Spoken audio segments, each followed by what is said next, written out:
welcome to a special edition of the Daily Deuce. I'm Gary Graves from just outside Louisville, Kentucky. And in Maryland, my good friend, my longtime friend, esteemed colleague, wonderful basketball coach, wonderful mentor to many, John Webster. John, how are you doing on this very, very special night that we'll get into in just a moment? Gary, I'm doing great, man. It's great to be here. I'm looking forward to a lot of fun tonight for this special episode. Hello, everyone, for joining us this evening. And let's keep it on moving because we would be remiss if we didn't say hey to the traffic cop, the one and only. And guess who is on screen tonight, Gary? I The know, one and man. only John Pitt. John, what's going on, man? Yeah, this is a little weird, man. I realized I didn't have a interesting background like you guys, so I got this going on. I hope this is okay. Shoot, that's pretty good. Is that like just superimposed, or is that your attic for real? Nah, it's just a Google image, you know. Okay. Is Well, the, is the hat is the hat a Google image too? No, that's the real thing.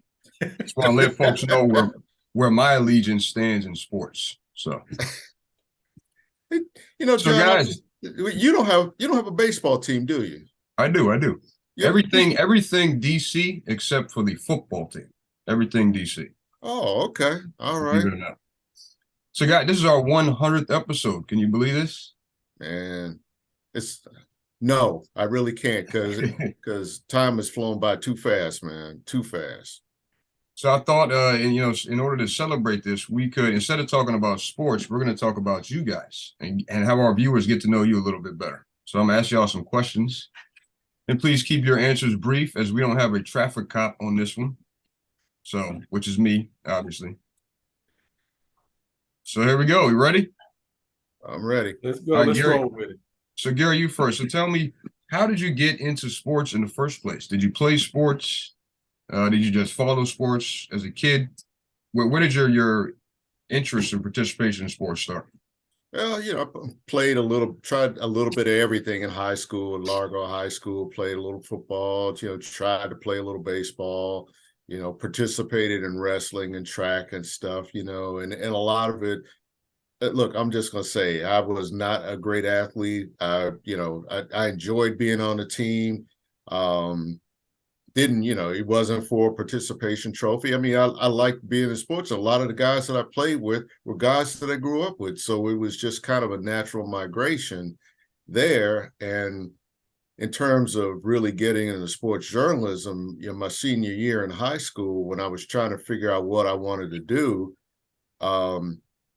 my teacher, who knew I was on some teams, just asked if I wanted to write something about sports. And because as it turned out, she was the advisor rather, for the school newspaper, the Lions Roar. And she asked if I would write a story.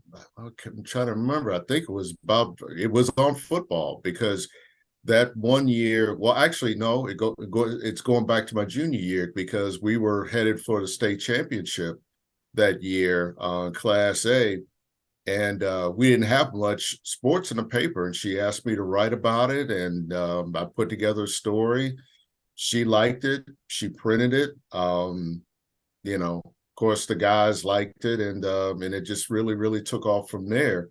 Ironically, I was going to be a photographer because that was always my interest first, and then writing kind of took on a life of its own, and I started working freelancing for the PG Journal at the time, and then it was another one, the Bowie News, and that was 1977, 78. So you can do the math. I've been at this a long time, and really, it's been fun. And I'll just say, in my business, you always refer to sports as the toy department, which you could take one of two ways. I've always kind of taken it as a positive, because if I remember from being a kid a long time ago, playing with toys was always fun. You forgot the world and that. And I do think that that's what sports can be, that, you could forget about the world's problems for 5 minutes at the end of each sportscast every night. You can wake up to the triumphs and tragedies of your local teams. And, we had to talk our man John Webster off the ledge before we started recording, because he was living proof of that.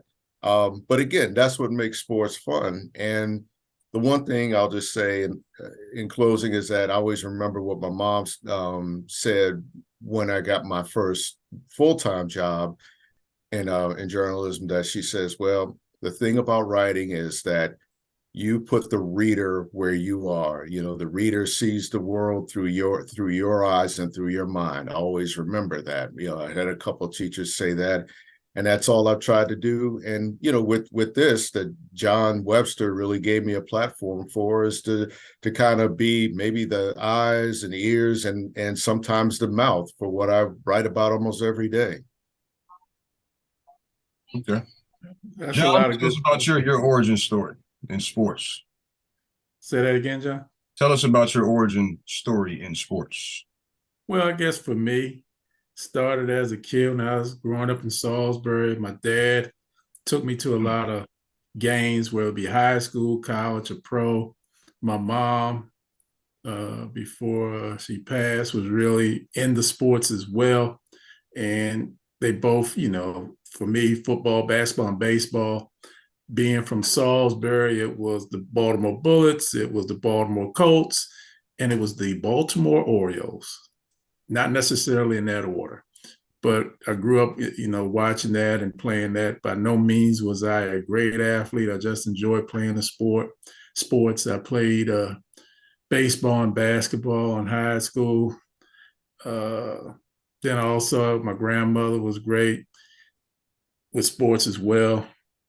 We sit around in the evenings listening to the Orioles game on the radio. I'm showing how old I am. There's no such a thing sitting around listening to a baseball game on the radio anymore. And another thing about my grandmother, I was struggling, I guess, when I was about 7th, 8th grade, maybe high school, I'm not sure, but worked with me on the proper pivot move to turn a double play, my grandmother. So, I've always loved sports. To this day, I still love it. Even at work now, as I'm nearing the end of my career, I'm in charge of the sports department and handling sports for a rec department. So I just have always loved it. And it's been a lot of fun working with Gary as well as you too, Pitt, to talk about sports, whether it's high school, whether it's pro, whether it's college, whether we're talking to a player, whether we're talking to a coach, or just talking about sports as a whole. It's just been a lot of fun.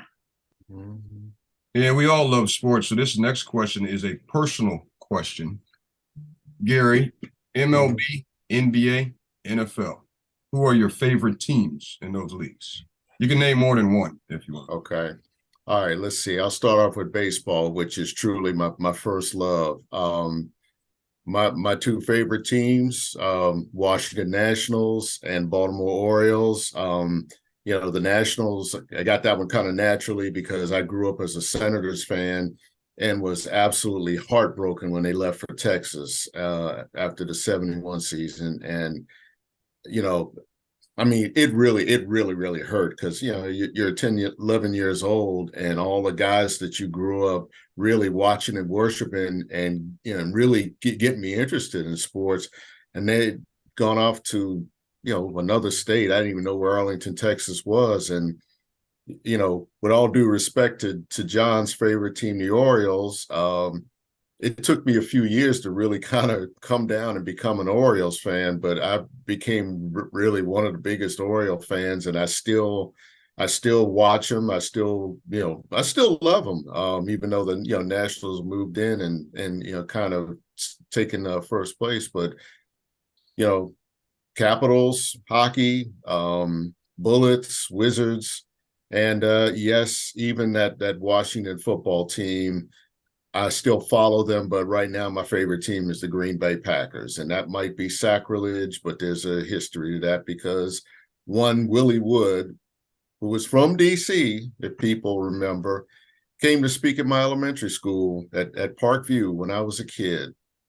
Didn't know who Willie Wood was, but I knew he played for the Green Bay Packers because that's all we heard about in the mid-'60s because they were the power team. So that's pretty much it there. Oh, and college wise, University of Maryland, man, Terp for life. All right, John, what are your favorite teams? Well, let's see. Baseball, for me, it's the Baltimore Orioles. Love the black and orange, love the Orioles through their good times and even their bad times. And at this present moment, they're having a struggling time with Tampa Bay Rays, but that's all we'll say about that for now. Basketball, it was the Baltimore Bullets. When I moved up here, still was the Washington Bullets, but like I said, as I've gotten older, become more of a Celtics fan, Boston Celtics. Let's see, baseball, basketball, football. As a kid, it was the Baltimore Colts. Then a guy named Robert Irsay moved the team in the middle of the night. I was not going to root for the Indianapolis Colts. And I moved up here by then and started liking the Washington Redskins. And I really enjoyed them through the years, the Gibbs years, a little bit of the Pardee years as well. And it got to a point for me when they went under new ownership.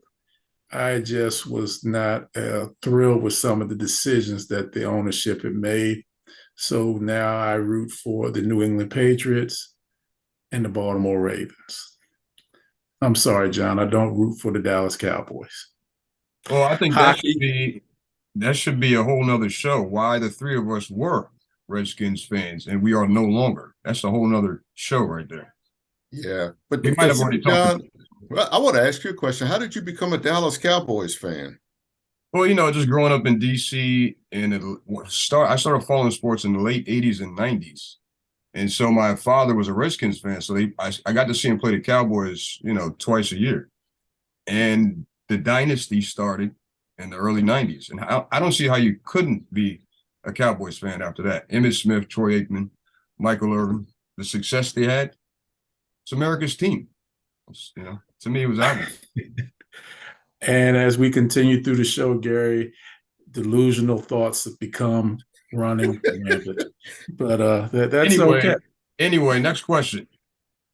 Oh, you didn't let me tell you about You the forgot a Capitals. team, John. You forgot a team. Capitals are my favorite hockey team. Capitals, okay. And as far as my college football team, there's absolutely positively only one college institution that you can really talk about, a true institution with student athletes and not athletic students. The best program, not only in this United States of America, but in the world, the University of Notre Dame. Absolutely, positively one of the best programs. Just won the lacrosse championship on the men's side. They compete no matter if it's football, basketball, baseball, lacrosse, soccer. They are to be reckoned with, and they're relevant in everything that they participate in. And the best teams money can buy. Gary, I think a comment like that is total conjecture.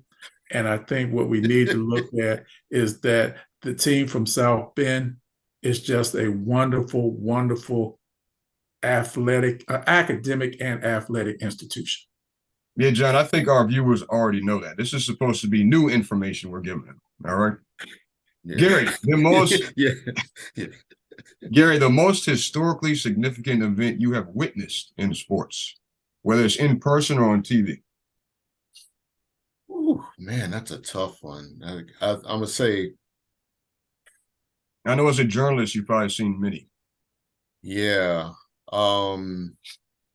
I'll tell you one more recent was actually watching the Boston Red Sox win the World Series in 2004, because anybody that's followed baseball, and especially, if you're any kind of baseball historian, you knew about the curse over the Red Sox. 86 years without a World Series. And the thing about that particular team is they overcame a 3-0 deficit against the hated rival Yankees in the ALCS.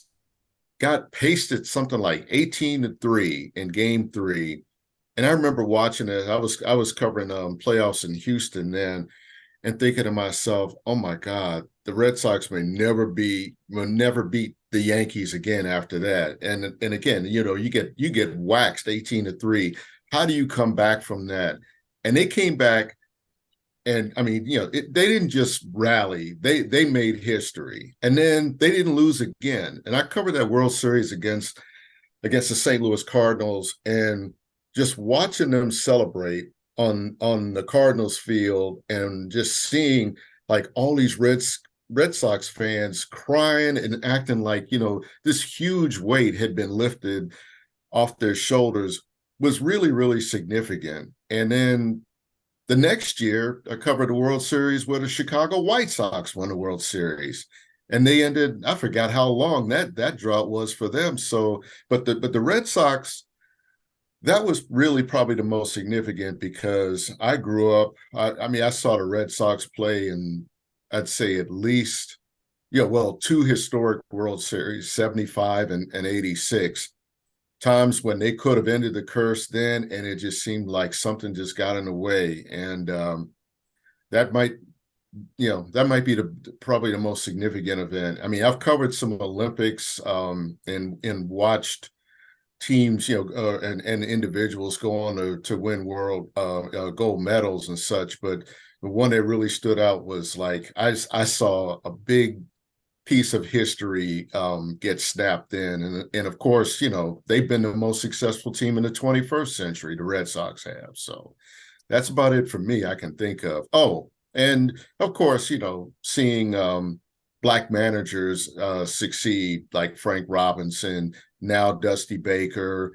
Gosh, I'm trying to think. There's a couple of that I'm forgetting, but having covered Robinson and Dusty Baker in Washington was really, really significant for me personally.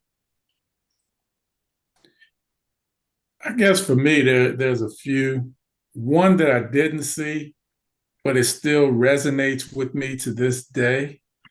1971, Ali fought Frazier. That was supposed to be the fight of the century, and it was the first of a trilogy. I was in third grade. I'll never forget that. The hype for the fight and everything going into the fight, and then the actual fight did not disappoint. A lot of fun for me. I think another thing that sits in my mind, 1971. Dad, I think that's the first year Dad took me to the state tournament, and I saw Fairmont Heights play. And in a state championship game, well, Gary probably already knows this, John, tell you about it as well. They won the state championship. They beat Atherton from Howard County, and they scored 120 points. There was no 3-point shot in a high school basketball game. Yeah, I forgot about that one. I remember a guy on that team named Jerome McDaniel. Unbelievable ball player. All met that year. Just totally unbelievable ball player. That sits in my mind. Going to a Baltimore Colts game, they're playing the Miami Dolphins. Dad and I were at that game. And what sits in my mind at that game, a fan ran on the field, picked up the ball, and tried to run off the field. And the Colts had a linebacker named Mike Curtis, and he clotheslined the guy running on the field to get the ball. That sticks in my mind. And then also that night, we went to see the Bullets play the Milwaukee Bucks, and we were in the same hotel with the Milwaukee Bucks. And at the time, they had a guy named Lou Alcindor and Oscar Robertson. Oh, wow. So that sits in my mind as well. There's many. I'll give you another one. Met Joe Louis. Supposed to be trying to get autographs. So we're sneaking up into the hotel. Gary, you remember the old Sheraton in New Carrollton? Oh yeah. We're sneaking upstairs because Ali's in town. He's having a fight. I can't remember who he is fighting, but we wanted to get his autograph. So we snuck upstairs, and I knocked on the door because nobody else would. I turned around, getting ready to walk away because nobody opened the door. Then this guy opened the door, and I turned around and looked. it was Joe Louis. So I got a chance to meet Joe Louis, shake his hand. Biggest hands I've ever seen in my life. And there was Ali. He was sitting on the bed, and we were able to come back and see him on that Saturday after the fight and get his autograph. So, I've been fortunate. My dad took me to a lot of different sporting events. So I could be talking here all night, Pitt, about different things and different events that I've been to and I've seen. But those are a few that stick in my mind. So what were you guys doing on October 27th, 2002? When Emmitt Smith broke the rushing record? That's not significant? He broke the rushing record against the Seattle Seahawks? That's got to be top 3 ever in sports history. Come on, man. John, anyway, you know what? I'm a little biased there. Sorry. John, this is what Gary and I will do. Yes, John, that's a very good point. And we'll nod our heads at you, John. Yeah. It's a significant night. Hey, hold on. Hey, Gary, the next thing that Pitt will tell you and I, the next thing he's going to say, and at that point, I'm turning the screen off. He's going to tell me that Emmitt Smith was the best running back ever. All right, we got to move on here, guys. Okay, on another show. Jim Brown. It's not another show. It's very simple. It's Jim Brown. I know why I love doing this show, but Gary, let me ask you something. Mm-hmm. Why do you enjoy hosting the Daily Deuce? What do you enjoy about doing this? Yeah, well, I consider myself a co-host because really, when John first posed this idea to me, it seems like I remember he was doing it with his sons. That's how this whole thing started. And I remember watching it a couple of times. I'm like, man, they live under the same roof and they're going at it at each other like that. That's like, whoo, I can't imagine what them dinners would be like. I'm sure there's probably some food stains still on the wall from stuff being thrown. But, it's like, I think we had, but like a little starting to stop here and there. But I think the thing that I have really enjoyed is that it reminds me of conversations that me and John would always have standing out on the steps at church.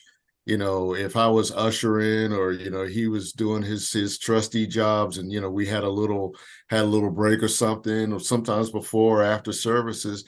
And we would just be out there talking about sports, the fight the night before, when boxing was really a big deal on Saturday nights.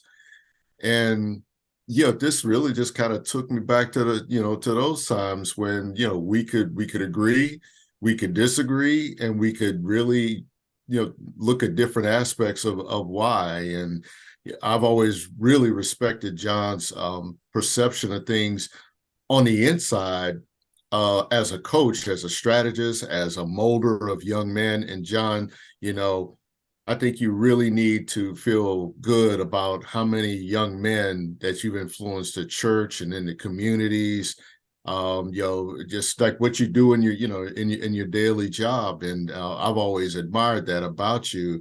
And whenever you talked about things from like really a coaching, on the bench in the locker room standpoint, I've appreciated that. I've tried to appreciate what I've seen in the locker room and from the press box to, try to put some things in context. Most recently, we've talked a lot about NIL and the effect on college sports. And that is such a gray area, but it's like you and I have seen things that we can talk about with that, and you bring an aspect and I bring an aspect, and even if we don't agree, I can see your side of we can see each other's side of an issue. And that's what I really, really appreciate about doing this show. It's nothing like being at a sports bar either and talking like this. That's what I kind of consider it. I mean, I'm in a room, we're in our rooms and stuff, but it's almost like we're sitting at Buffalo Wild Wings talking.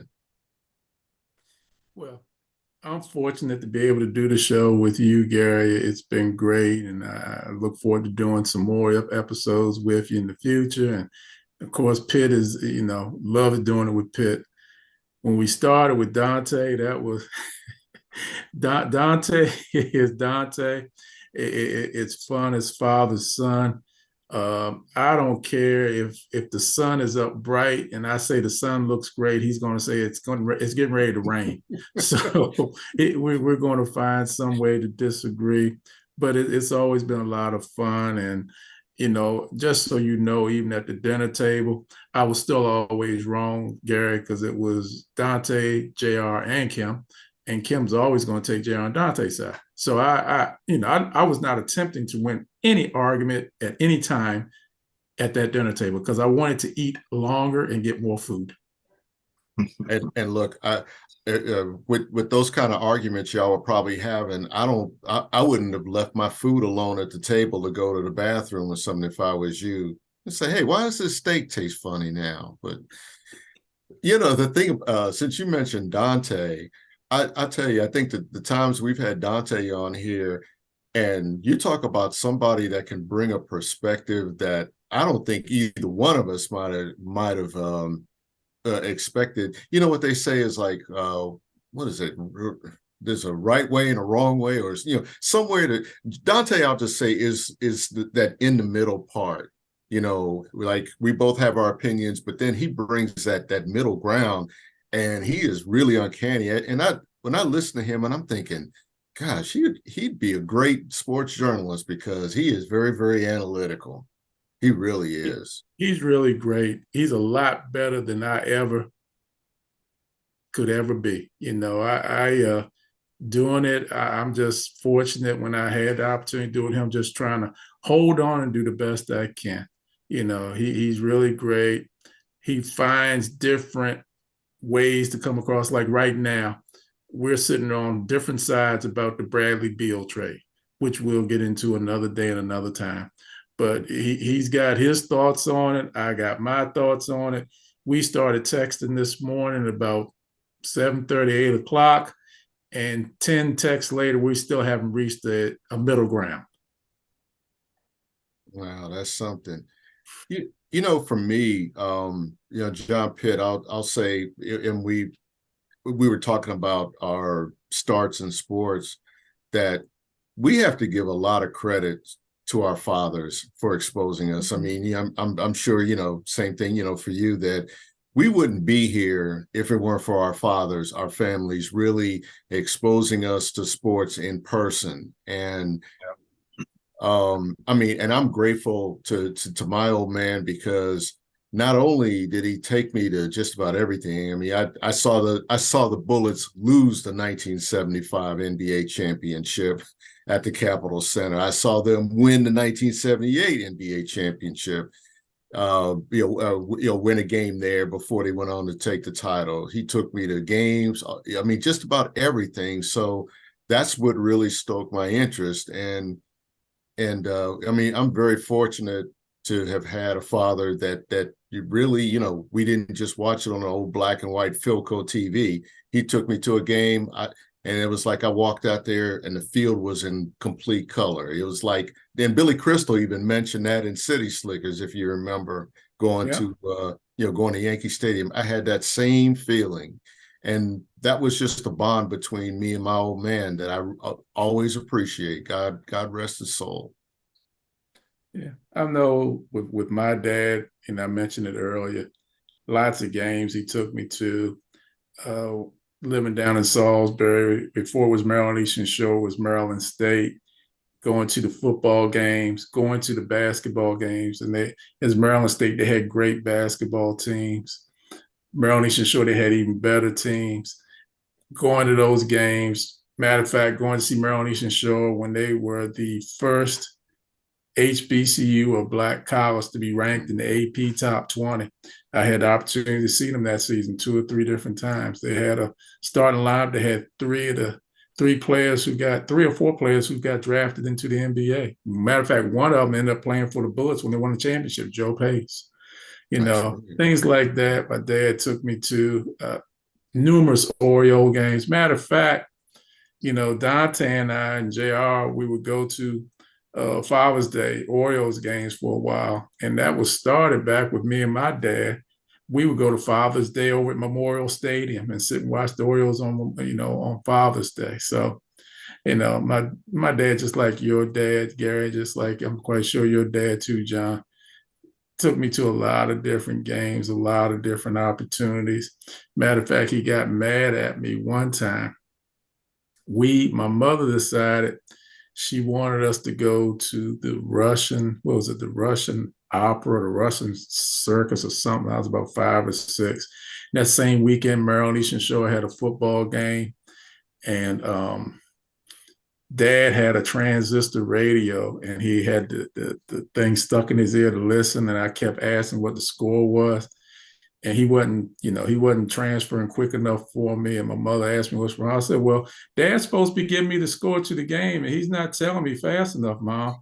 And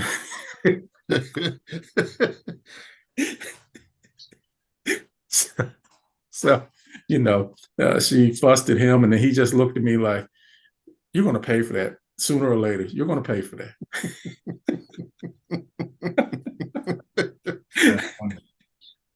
Well, you guys are very humble men. I appreciate you opening up about your personal relationship with sports. I'm sure our viewers do as well. All right. Speaking of viewers, we have some messages from them that we edited together. We're going to play that right now. I would like to take this time to congratulate the Daily Deuce on their 100th episode coming up. Gary Graves, John Pitts, and the man, John Webster. And I've had a chance to come on with them a couple of times, and I really enjoyed my time with them. I hope that their next 100 is as good as the 100 that they've already had on. Thank you guys, and I appreciate it, and continued success. Gary Graves, John Pitt, and my guy John Webster, congratulations on your 100th episode. You guys are doing a phenomenal job. It's obvious that you guys come prepared. You're thoroughly researching the things that you talk about. And I've been excited about the podcast since John first told me about it, because he's always told it like it was. He was an inspiration to me and many other of the young men in the neighborhood that we grew up in. He, mentored us. He was like a father to us, great basketball coach that led us to many victories. And I see everything that he did in that realm of his life now coming to fruition in this new form within the podcast. All three of you guys are telling it like it is. I also love the episodes with John Jr. on those. He always gives good insight as well. So keep it up, guys, and I look forward to you having another 100 episodes. Great job. Gary Graves, John Pitt, and my old high school buddy, John Webster. Congratulations on number 100. What an awesome, awesome job you guys do bringing us sports, especially all of us sports geeks. And here's to another 100. Really enjoy your guys' input. I enjoy the banner. And more importantly, I enjoy the expertise. John, you and I have known each other since dirt has been around, I think, at least all the way back to Parkdale. And I always knew that you'd be the sports guy involved in some type of sport activity. And this seems to be right up your alley. Here's to another 100 more, guys. Thanks. John Webster, this is your buddy Eugene Gloucester. And I just want to congratulate you, Gary Graves, and John Pitts for your 100th episode of the Daily Deuce. The Daily Deuce has been a great source of information for me. It keeps me up to date on the high school, college, and professional sports. Also, I'd like to thank you all for those interviews. I mean, whether it's an athlete or a coach or just some friends that I've known for years in the sports world. It's just been good information and just good to see. So whatever you do, don't stop the Daily Deuce. Keep producing those episodes. Congrats. Hey guys, I want to congratulate you on your 100th episode of the Daily Deuce, a very, very good sports program. Congratulations, Gary. Congratulations, John Webster. And I would be remiss if I didn't say congratulations to John Pitt, the traffic cop. Hey, Coach DeBerry here, Wise Boys Basketball, and also the Mountain Catholic High School football coach. Just want to take this time to congratulate the Daily Deuce on its upcoming 100th episode. Congratulations to John Pitt, Gary Graves, and John Webster. Obviously, you guys are just doing a tremendous job, not only providing good information on local sports, youth sports. You're also expanding on the professional level. Great episodes. A lot of good people have come on your show, providing information and tidbits on their experiences and their in-depth knowledge on the sports that they coach. It's just been truly, truly a blessing. And again, I can't tell you how proud I am to have been on one of your episodes, and truly looking forward to coming back one day. Keep up the good work. And again, great job, guys. Thanks. Hi, I'm one of the fans of the Daily Deuce. I'm not a sports fan, but I'm a fan of the Daily Deuce. And the thing I like about listening to Gary Graves and John Webster is that they are so knowledgeable about sports, and they keep all of us informed. And it's, I find them very engaging, and so it's a lot of fun to listen to them go back and forth. But one of my other favorite things about the Daily Deuce is John Pitt. Even though he's this faceless person, he's still an integral part of the production. So I'm a behind the scenes kind of person, so I love their relationship with their producer. Thanks again, and have a great 100th episode. Hello, my name is Kenny Avent. I'm the head boys basketball coach of Eastside High School in Camden, New Jersey. I want to congratulate Gary Graves, John Pitt, and my main man, John Webster, for their 100th episode of the Daily Deuce. You guys are doing a phenomenal job bringing content, sports, and the conversation to the people. I believe I was on episode 33 of the Daily Deuce, and I thank you guys for giving me the opportunity to participate and be a part of your show and a part of this great legacy that you guys are creating. But once again, I just want to thank you guys for what you're doing, and I want to congratulate you for the accomplishment of getting to your 100th episode. And I especially want to extend a special thanks to John Webster, who I've known since I was a kid, who has been there for me and guided me and mentored me in many conversations and helped me become the man that I am today. So, John, I want to send a special thank you to you. But to you guys, the whole crew, John Pitt and Gary Graves as well, once again, congratulations on a phenomenal job. And I look forward to the next 100 episodes of the Daily Deuce. Good evening, John. This is Joe Dobbins. I want to congratulate you, Gary Graves, and John Pitt on the 100th episode of the Daily Deuce. I'm looking forward to the number 200. Take care, my friend. Hey guys, this goes out to Gary Graves, John Pitts, and John Webster. Congratulations, guys, on 100 episodes. This is Sean Luddy here, along with Kyle Luddy, and we just wanted to thank you guys for putting us on earlier in the year, and congratulations. Yeah, just a little update. I'm still playing basketball at Stevenson. He's still coaching basketball at Patterson Mill. But yeah, just congratulations to you guys, and hopefully you guys can reach 200. So, all right, guys. Good job. Thank you. Dante Webster checking in here, congratulating the entire Daily Deuce team, John Pitt, Gary Graves, and my dad, John Webster, on their 100th episode. Always a pleasure when you all have me come around. So cheers to you all, and here's to 100 more. I want to congratulate Gary Graves, John Pitt, and my man John Webster on a 100th episode on the Daily Deuce. Congrats, fellas. That's a major accomplishment. And also, I want to thank you all for allowing me on your show. My name is Drew Crawford, head coach at Ideal Public Charter School. Thanks, fellas. Congratulations, congratulations, congratulations. Mr. Pitts, Mr. Gray, Mr. Webster, on y'all 100th episode of yours podcast. I'm looking forward to the next 100. Mr. Webster, you know how I feel about you, man. I love you, guy, for all you've done for me, and not only me, but the brothers and sisters from around Spring Hill Lake, and the ones that everybody, just wanted to throw out to the wolves. But you found a way how to tame us. And been mentoring us and blessing us, man, for 35 plus years. I'm so gracious. Continue to be a blessing. I look forward to the next 100. Fellas, continue to do what you're doing, man. God bless. Love you. And I look forward to the next 100.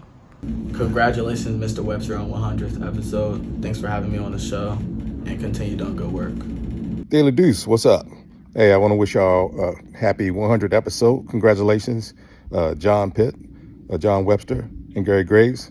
Hey, fellas, keep up the good work. I'm a day one, so I've been there from the beginning, so keep up the good work, and I'll keep watching. All right, later.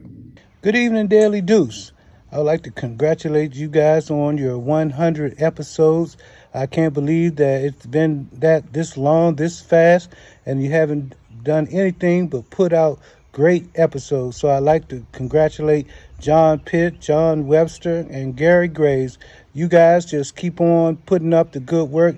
Can't wait to see what you have coming out in the future and checking out the NBA Finals. God bless. So yeah, and I just want to add to that, guys. I do a lot of video production. I do some other podcasts. I've never been on one that's been so consistent, informative, and professional. And we don't even have resources. We don't have a pre-production meeting and all this kind of Hollywood stuff. So I appreciate you guys for having me every week. And I want to do at least 100 more if you're up for it. Oh, definitely, definitely. And, John Pitt, I appreciate, they say you being a traffic cop and, really that guy behind the curtain, it makes us look good.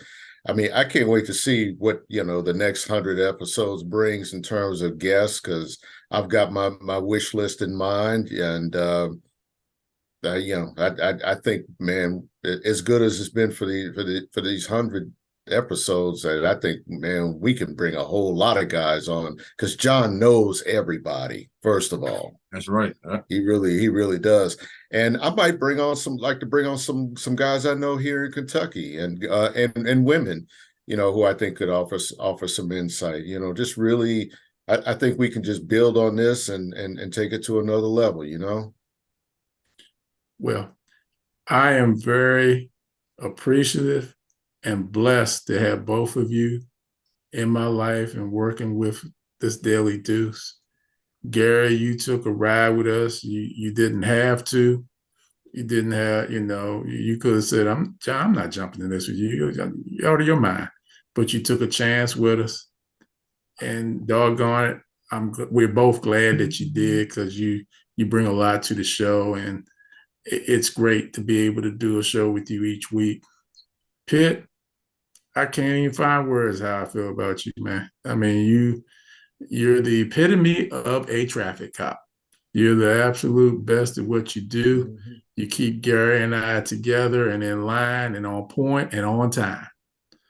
And I'm looking forward to the next 100, next 150. See what we can come up with. Yes, we're going to have some guests. We're going to have some lot of fun guests. There's some people that we already have things we're working on. I'm not saying names now because we don't have everything locked in place yet. But this first 100 episodes, we've had some really great interviews, some really great back and forth with some of the guests, and even Gary and I with some of the thoughts that we've had on sports going back and forth. So words can't express how much I'm appreciative of both of you all, and above all else, how much I'm appreciative of all of our viewers and our listeners and our guests. They've been there. They gave us a chance when we just started, and they didn't know us from a needle in a haystack. Boy, there's that Salisbury coming out of me again. But that's what you get. All you can ask for is a chance. And when you get the chance, you got to be able to deliver. And because of you, Gary, and because of you, John Pitt, we've been able to answer the bell and deliver each and every time. So all I can say is thank both of y'all, thank everybody else, and God bless everybody. Yeah, thanks to you two. Thanks to our listeners and our viewers. Watch us on YouTube, watch us on Facebook. If you really need to, just reach out to us by email. Yeah, we'll send you a copy that way. But tell everybody you know to come watch us and expand the audience and bring some more voices in, because our door is always open to different viewpoints. Hey, thanks for watching us this week. Thanks for putting up with listening to the stories from Gary and myself. And above all else, thanks, John, for not only being a traffic cop, but coming on screen and being the one running the show and letting everybody know that there actually is a real John Pitt behind the screen. Thanks to everybody. We'll see y'all again real soon. Thanks for everything you've done for the 100th episode.